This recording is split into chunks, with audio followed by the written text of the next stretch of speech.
Hello বন্ধুরা, শীতের শুরুটা কেমন তোমাদের কাটছে বলো। আমি তো দেখালাম তোমাদের, আমাদের এখানে খুবই কুয়াশা পড়ছে। এত কুয়াশা পড়ছে যে কি বলবো, একটুখানি দূরে গেলে আর কাউকে খুঁজে পাওয়া যাবে না, দেখাই যাবে না। যাদের গ্রামে বাড়ি তোমরা জানো যে মানে গ্রামের একদম মাঠের ধারে যাদের বাড়ি হয়, মাঠের পাশে আর কি, তারা বুঝবে সকালবেলা ঠান্ডাটা কেমন লাগে, পুরো জাঁকিয়ে বসে। আর কুয়াশা পড়লে তো কোনো কথাই হবে না, পুরো একদম হাওয়াটা যে লাগে, সে হাওয়াটা পুরো একদম ঘরে এসে লাগে আর ঘরটা পুরো ঠান্ডা হয়ে যায় আর খুব শীত লাগে। তো সেই রকমই আমাদের অবস্থা, আমাদের মাঠের ধারেই বাড়ি। দেখালাম তোমাদেরকে, তোমরা দেখেছো যে কুয়াশায় কিছুই দেখা যাচ্ছে না। তো যেটা বলার ছিল, আমরা যেহেতু গ্রামের মানুষ, তোমরাও যারা গ্রামে বাস করো তারা জানো যে ভিডিও করাটা আমাদের জন্য কতটা, কি বলবো, মানুষে যে কি নজরে দেখে ভিডিও করাটা, সেটা তোমরাই বুঝবে, যারা গ্রামে থাকো আর কি তারাই বুঝবে। কারণ যারা শহরে বাস করে তারা তো ভিডিও করাটা একটা সিম্পল ব্যাপার, একটা শখের ব্যাপার। আবার ধরো তারা বোঝে যে ভিডিও করলে একদিন না একদিন ঠিক সফলতা পাবে, আর এটা থেকে একটা ইনকাম আসে। কিন্তু গ্রামের মানুষ এটা বোঝে না, একদমই বোঝে না। গ্রামের মানুষ একদমই অন্যরকম। এরা কি বলবো, যেমন খায়, যেমন ইনকাম করে তেমন বোঝে, দিন আনে দিন খায় তেমনই বোঝে। আসলে গ্রামের মানুষ না ছেলে মেয়েদেরকে পড়াতেও চায় না, বলে যে পড়িয়ে কি হবে, ছেলে মেয়েকে ছেলেদেরকে তো হয়তো বা কিছু পড়ায়, কিন্তু মেয়েদেরকে তো একদমই না। মেয়েদের গ্রামে কোনো মানে আগ্রহই নেই। তারা ভাবে যে মেয়েদেরকে পড়িয়েই বা কী হবে, তারা তো সেই স্বামীর বাড়িতে গিয়ে সেই রান্না বান্না, থালা বাসন মাজা, তারপরে ঘর সামলানো, এসবই করবে। ফালতু তাদের পড়িয়ে কী হবে, যেটা বাস্তব যে পড়াটা একটা খুবই মানুষের জীবনে শিক্ষাটা খুবই জরুরি। কারণ সেটা যদি একজন মহিলার ক্ষেত্রে হয়, মানে একজন নারীর ক্ষেত্রে, যে একজন মায়ের ক্ষেত্রেও, কারণ মা যদি না শিক্ষিত হয় তাহলে তার ছেলে মেয়েদেরকেও ঠিকমতো শিক্ষা দিতে পারবে না। আর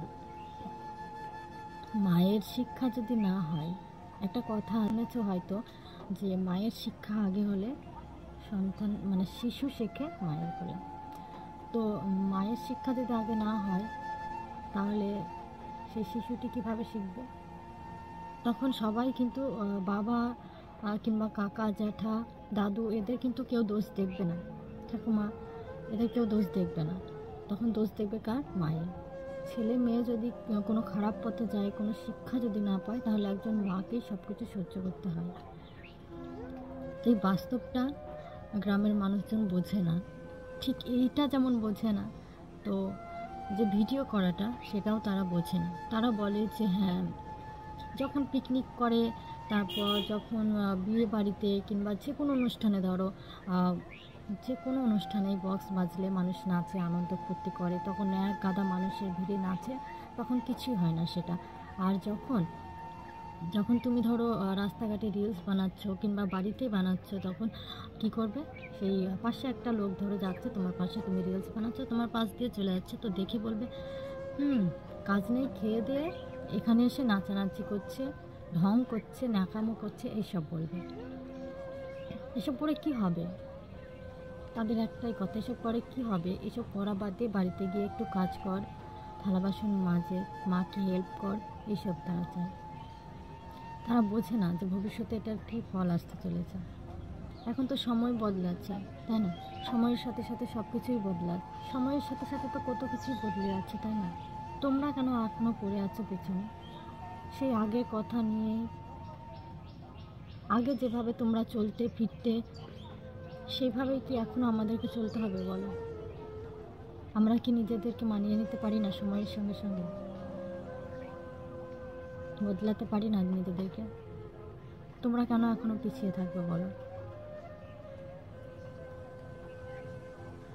তো একটা কথা বলি, যারা গ্রামে তোমরা ভিডিও বানাও, কিংবা আমার কথাই বল, যারা গ্রামের মেয়েরা আছো, ছেলেরা আছো, যারা ভিডিও বানাও, তারা জানে অনেক অবহেলা করা হয়, নানান রকম কথা শোনানো হয়, ঢং বলা হয়, তাদের নাচ গান মানে অ্যাক্টিং এইসব যেগুলো করে, রিলস করার জন্য যেসব করে থাকে, সেগুলো দেখলে মানুষের ঢং বলে, কোনো গুরুত্ব দেয় না। তাদেরকে অনেক, যারা রিলস তৈরি করে তাদেরকে কিন্তু একটা রিলস তৈরি করতে অনেক খাটতে হয়, কিংবা একটা ব্লগ ভিডিও বানাতে গেলেও তাদেরকে অনেক খাটতে হয়, তবে সেই তার ফলটা পায়। আর যারা রিলস তৈরি করো তারা তো জানোই নাকি তোমরা, যে একটা রিলস তৈরি করতে কতটা খাটনি হয়। একটা রিলস বানাতে প্রায় 10-15 বার খাটতে হয়, তবে যদি সেই রিলসটা ভালো হয় তবেই তোমাদের সামনে সেটা আসে। তো এরপরে যদি সেই ভিডিও কিংবা রিলসে যদি কোনো ভিউজ না আসে, তার যদি ভিডিও ভাইরাল না হয়, তাতে তো তার কতটাই মন খারাপ হয়, তাই না?